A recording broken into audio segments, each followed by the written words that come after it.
Welcome back to the Tracy Take. I am your co-host Tyler here with my brother Ryan, and today we are doing our final 2023 NFL, which will be what each team will do with their first pick in the 2023 NFL draft. But before we do that, Ryan and I, we have a special announcement. This will be our third year of the NFL draft, and one of our first episodes that we did on this YouTube channel was going live for the 2021 NFL draft, and it is now a tradition. So tune in on April 27th as Ryan and I will be live to watch and stream the 2023 NFL draft, and you can see our live reaction. So be sure to hit that subscribe button and also ring the bell so you can see when we go live and also when we release new content. And Ryan, let's get into this. Let's do it. Let's start this series out with the Carolina Panthers, who made the biggest move of the offseason so far by trading away not only their first-round pick of next year, but also their star receiver, DJ Moore, specifically to go up and get a franchise quarterback. And if it's not a franchise quarterback, as much as I love Will Anderson, that would be a horrible pick to get here. So this one's in particular, we were talking about this before, and kind of unlike some of the other videos that we're going to do, is there's really only two guys that they can be taking here. Yeah. And we both kind of picked a side. And you've picked the CJ Stroud side. I will give you the honors to go first, and then I will go, and then you can rebuttal my opinion, and then that'll be the video. And then leave a comment in the video and let us know what you think the Panthers will do or should do come draft night. Ryan, why will the Panthers draft CJ Stroud? So, first off, I think if you look at Frank Reich, the head coach that the Carolina Panthers just brought in, historically has liked larger quarterbacks, right? He likes the prototypical size, the really good arm strength. And I think you look at these quarterbacks, especially at the combine and at the pro days, and Bryce Young is clearly smaller, and he clearly does not have the same level of arm strength that CJ Stroud and Anthony Richardson and Will Levis have. Not that it's bad, like it's better than Mac Jones, but it's not CJ Stroud. Mm-hmm. So I think there's some concerns there. And then I also think you look at CJ Stroud on tape, and Ohio State does run a simpler offense, and CJ Stroud did struggle to kind of ad-lib as plays broke down. However, you look at that Georgia game, and one of the things about the Georgia game that I think a lot of people overlook is he's not just doing that against like Old Dominion or like in the first or second week of the season. Georgia had, I think, 3 first-round defensive players go in the draft last year. They have 2 or 3 that I think could go in the first round again this year. And so it very much is an elite defense, and CJ Stroud diced them up. And if it wasn't for Marvin Harrison Jr. getting hurt, he would have diced up the TCU defense if he had played the same way in the national championship. So that game alone solidified for me that CJ Stroud was my number 1 overall quarterback, because he answered so many of the questions about his game. Can he go through multiple reads in a single progression? Can he get out of the pocket and run and use his athleticism? Can he step up to the plate at a big moment and play well? And then ad-libbing out of the pocket was probably his biggest, I guess, weakness coming into this draft.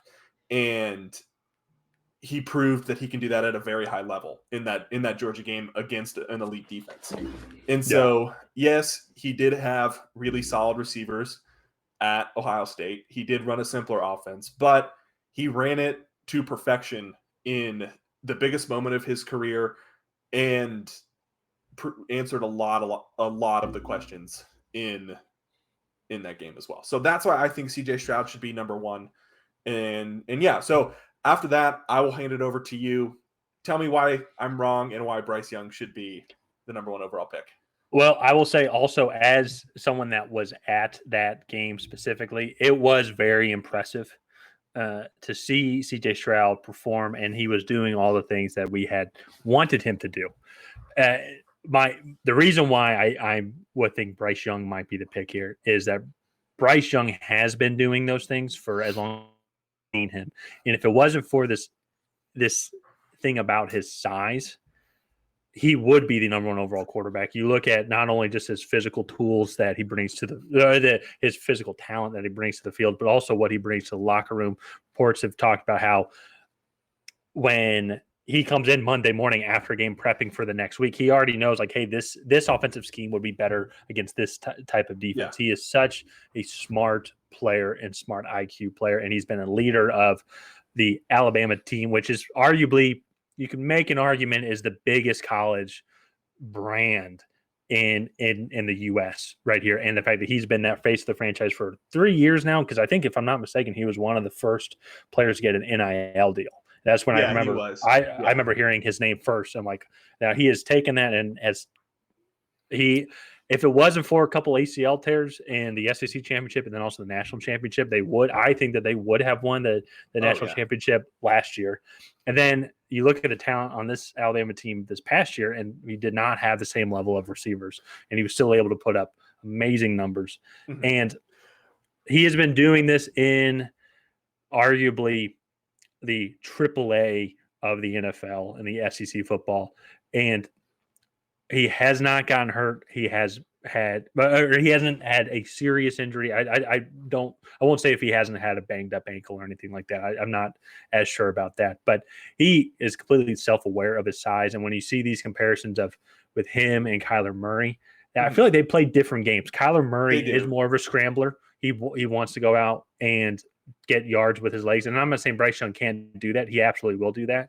But I think he also knows and self-aware and has played football his entire life like this. Be like, I can't take hits.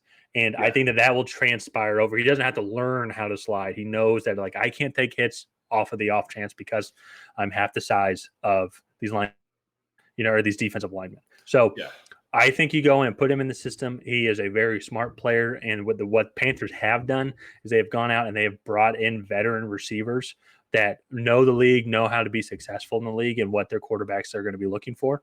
And you take that with arguably the smartest quarterback in this draft. Nothing against CJ Stroud. I'm not saying anything bad about CJ Stroud. But that's why I think that they're going to be leaning towards Bryce Young. And let's be honest, if Bryce Young had CJ Stroud height, would there even be a debate? Be a conversation. There wouldn't be a debate. So I think if you can overlook that and all the other intangibles that he brings, that's why I think the Panthers will go that route. I completely understand why they would draft CJ Stroud. Yeah. But the more I think about it, and maybe I would even take CJ Stroud. I know in this past mock draft, I picked Bryce Young. Go check out that video. But I think I even said, it's like, personally, I might take CJ Stroud. But even now, it's like, I'm starting to get more on the Bryce Young bandwagon as well. So my big concern with Bryce Young is that size. It is just, it's unprecedented that a quarterback has been truly successful in the NFL at that size. And I'm not saying that outliers can't happen. I just think you look at examples. Kyler Murray and Bryce Young are about the exact same size. They're both about 5'10", 200, right? Yeah. And Kyler Murray is an elite athlete. And not that Bryce Young isn't a good athlete. He's just not the athlete that Kyler Murray is. Mm-hmm. And it could work in his favor. It could work against him. To me, I look at another Alabama quarterback who had some size concerns coming out, and that is Tua Tagovailoa. And he struggled. He had some good moments in his rookie year, and then he didn't have some good moments in his sophomore year. Third year, he gets Mike McDaniel. He looks really good, but then he can't stay healthy because of the style of offense that they run. And he is also, that offensive line absolutely sucks. So that's another thing. Well, yeah, I wouldn't say hit a lot. I think if you're getting 360 slammed to the ground, you get a concussion. I don't think that's the style of offense or the player's fault. I think that's just a symptom of the game. Well, true, but you don't see Patrick Mahomes or larger quarterbacks getting slammed to the ground like that. It's a product of their size. Yeah. And to me, I just look at it and it's like that. Like, you could very well be walking into another Tua situation. And Bryce Young is a better prospect than Tua was. Yeah. But size alone, going to be. Yeah. Size alone, I just think you see the similarities there. In the NFL, you can avoid some hits. You can't avoid them all. Yeah.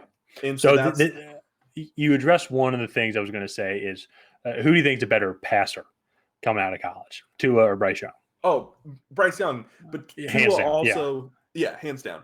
Tua also had two major injuries, I believe, including a dislocated hip, which is almost as well. And that's what I was going to say. Yeah, It's with Tua was the hip thing. So I understand the attempt at a comparison, and they're both Alabama quarterbacks about the same size. Yeah. But Bryce Young, I think, to me, if you look at their careers at Alabama, I would say, even though Bryce Young didn't win a national championship, you look at the talent that Tua had with him. Oh, yeah. And it'd be Tua like, had 4 first-round pick wide receivers that he was throwing to.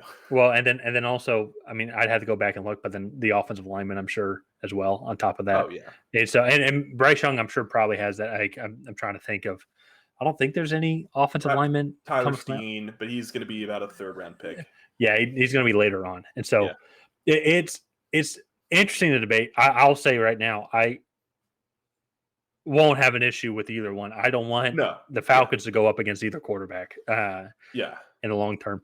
I just think, and I know for a lot of this offseason, I've been hyped up on CJ Stroud, and then I still just look at it, and he's really impressive, but it's like, if it wasn't for this one little thing with the height, and if you could get past that, everyone would be picking Bryce Young in a heartbeat.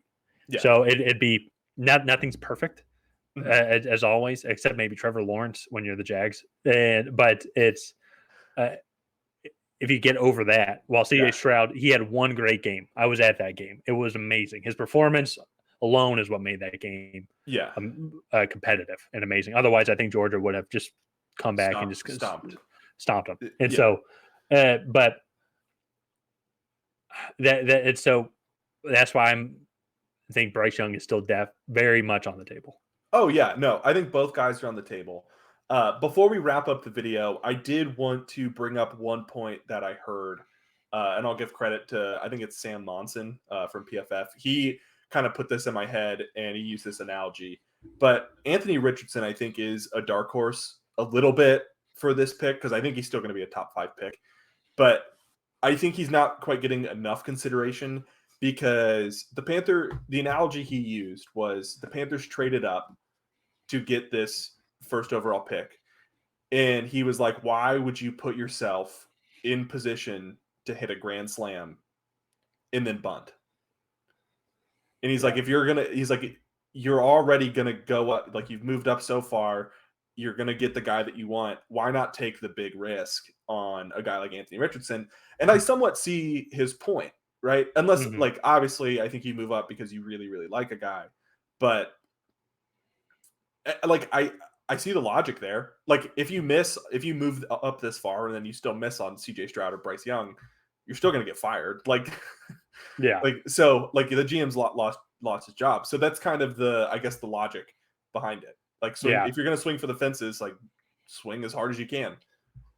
Well, and I guess it's just kind of one of those, if you're the GM, go with your gut.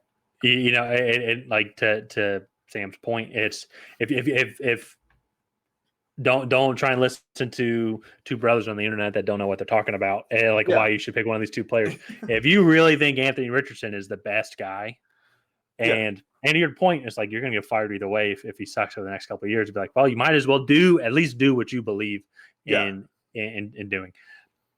It'd be ballsy, but hey, man, he's getting Cam Newton comparisons, if not even better fit in Carolina. You know, like that would be kind of that storybook, and he's got a lot of talent, a lot of potential. I think the things he can clean up, like his footwork, I think those can be fixed during a rookie year going into then his sophomore season. Yeah, no, and like his physical tools, I think, make up for